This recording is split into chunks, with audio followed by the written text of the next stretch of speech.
Doni golden desainmu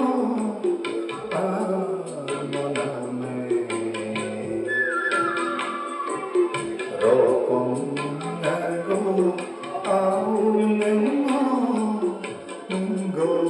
awe Doni golden desainmu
Rokok masare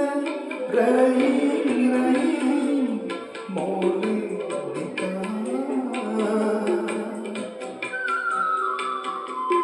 paling petane asing mandi dika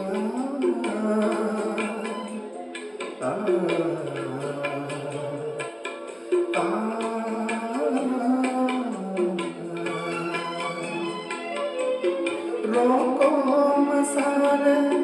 rain moli dika paling petane asing mandi dika dite